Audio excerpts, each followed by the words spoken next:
آگے بڑھائیں گے اور ابھی آپ کو بتائیں کہ ایم کیو ایم پاکستان کے سربراہ ڈاکٹر فاروق ستار کہتے ہیں کہ مہاجرین پر سیاست کے دروازے بند کر دیے گئے ہیں۔ سارا مسئلہ ایم کیو ایم کو کراچی سے خالی کروانے کا ہے۔ ہمیں بتا دیا جائے خود گرفتاریاں دینے کے لیے تیار ہیں، ضرورت پڑی تو بلدیاتی نمائندے اور اراکین اسمبلی استعفیٰ دے دیں گے۔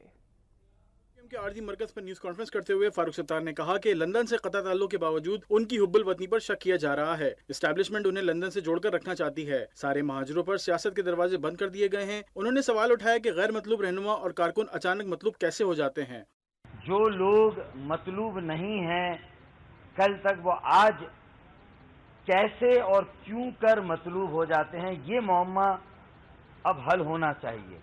فاروق ستار نے کہا کہ انہیں کارکنوں کی گرفتاری پر تشویش ہے۔ Gulfaraz Khan Khattak M Q M Pakistan کے ساتھ کھڑے ہیں۔ انہوں نے کوئی غیر قانونی کام نہیں کیا۔ اگر گرفتار کرنا ہی مقصود ہے تو وقت اور جگہ بتا دیں، وہ خود گرفتاری دینے کے لیے تیار ہیں۔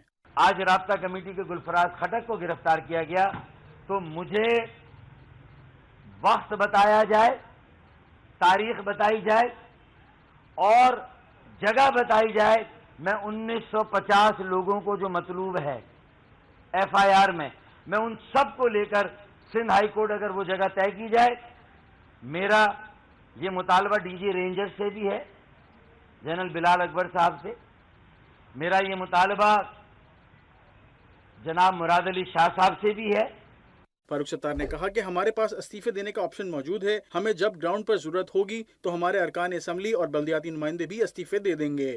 کوئی اگر یہ کہتا ہے کہ آج ہمیں مراتیں یاد آ گئی اور جو ہم نے 12 اگست 2015 جو استعفے دیے تھے، 12 اگست 2015، تو اس وقت ہم براتوں کو کیسے بھول گئے بھائی؟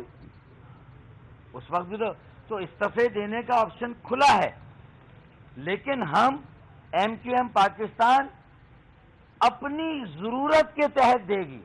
فاروق ستار نے کہا کہ سارا مسئلہ کراچی کو ایم کیو ایم سے خالی کروانے کا ہے۔ انہوں نے وزیر اعظم اسحاق ڈار اور پرویز رشید سے اپیل کی کہ ان کے ساتھ انصاف کیا جائے۔ ان کا کہنا تھا کہ عوام ایم کیو ایم کے ساتھ ہے۔ محرم کے بعد عوامی خدمت کا پروگرام شروع کریں گے۔ کیمرہ مین محمد حمزہ کے ساتھ ندیم احمد، وقت نیوز، کراچی۔